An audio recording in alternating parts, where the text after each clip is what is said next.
今天来看一看北京的五塔寺。如果要评选北京最惊艳的秋色，我想五塔寺一定不会落选。每年秋季，这里两株600多年的巨大古银杏与巍峨的古塔交相辉映，满地金黄的银杏叶一定会让你惊呼，原来秋天是个如此热烈的季节。一起来跟我欣赏一下五塔寺。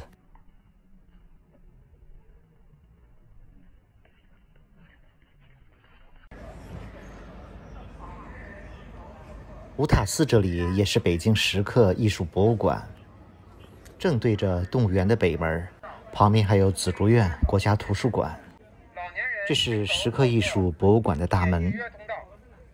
这个博物馆对很多人都是免票的，其他游客门票20元，这里现在需要提前预约。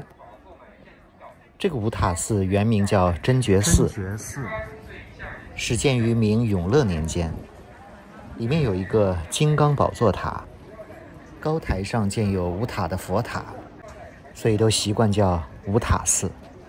这里就是五塔寺。哇，一进来就很壮观呀！哇，真是。每年10月底、11月初，五塔寺都太美了，每天都会吸引很多的游客。先欣赏一下五塔寺里的秋色。正对面的就是五塔寺塔。真觉寺里面有很多的银杏树，看这棵，现在正是金黄的时刻。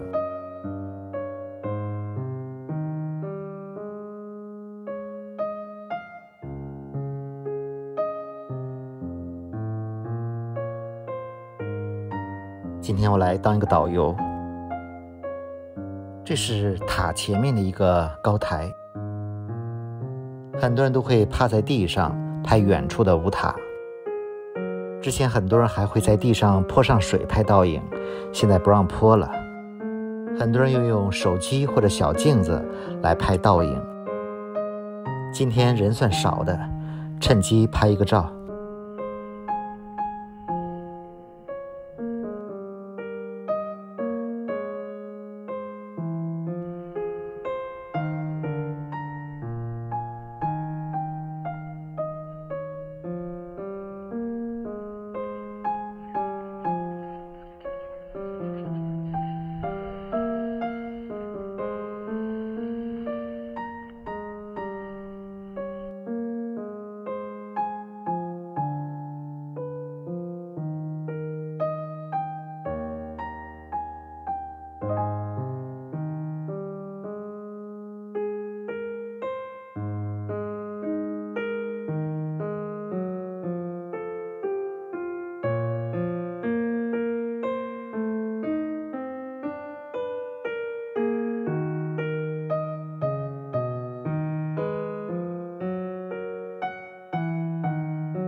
远处有一棵金黄的银杏，吸引了很多游客。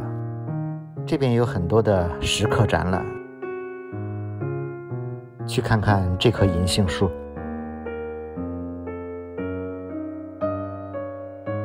这棵银杏树年纪应该不大，但是叶子金黄，尤其是有红墙当作背景。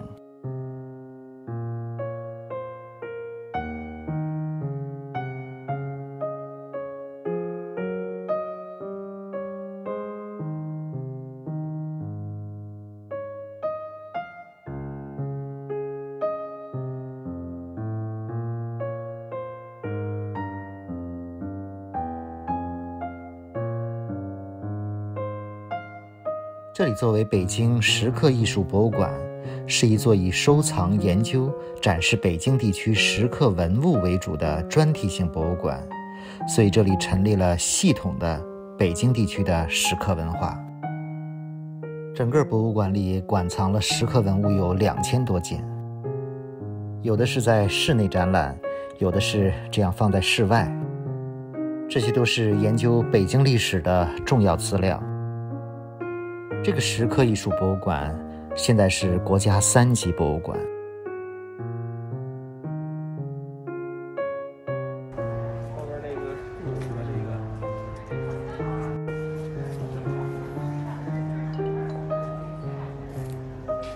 往前走就来到了金刚宝座塔下面。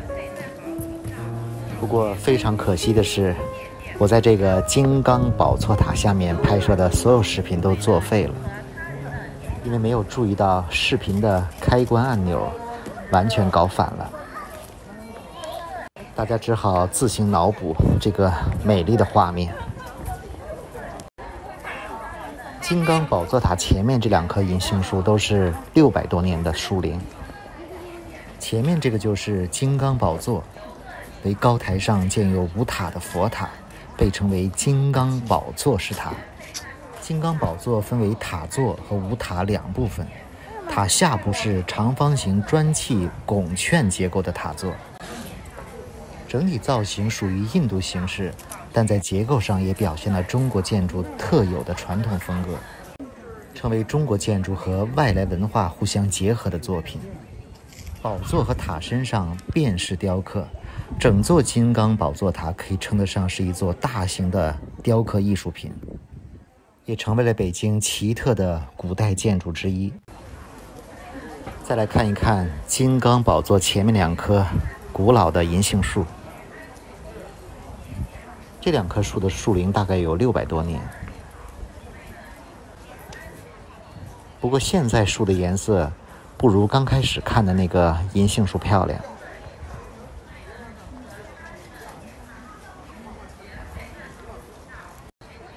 这个金刚宝座塔里面是可以进入的，我们从这塔里面穿行出去。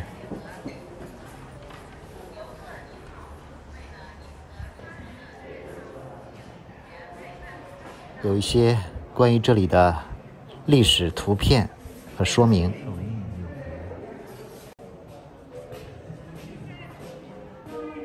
蛮大的，后面还有。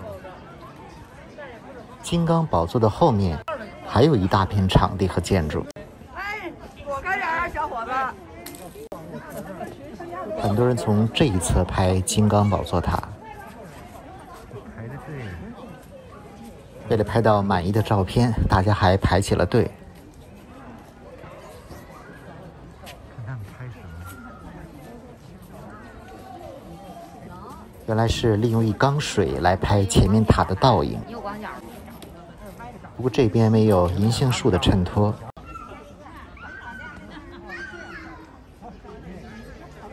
这个后面主要是一些室内展览，还有一些绿植营造的迷宫。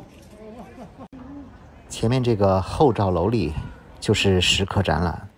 这是石碑拓片，杜甫的“茅屋为秋风所作歌”。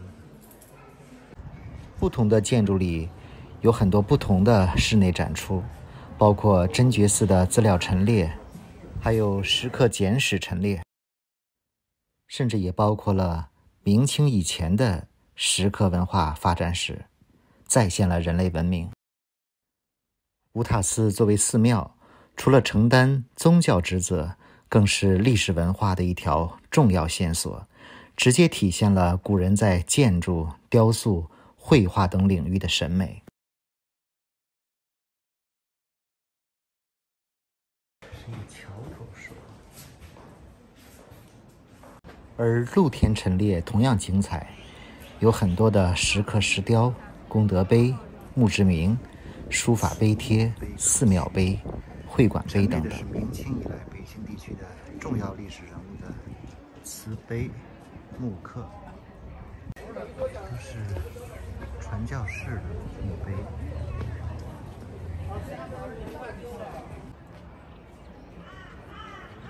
当然，眼前这个金刚宝座塔更是其中的国宝。这个金刚宝座堪称为明代建筑和石雕艺术的代表之作。这座金刚宝座塔也得到过梁思成、林徽因的盛赞。这叫望天侯。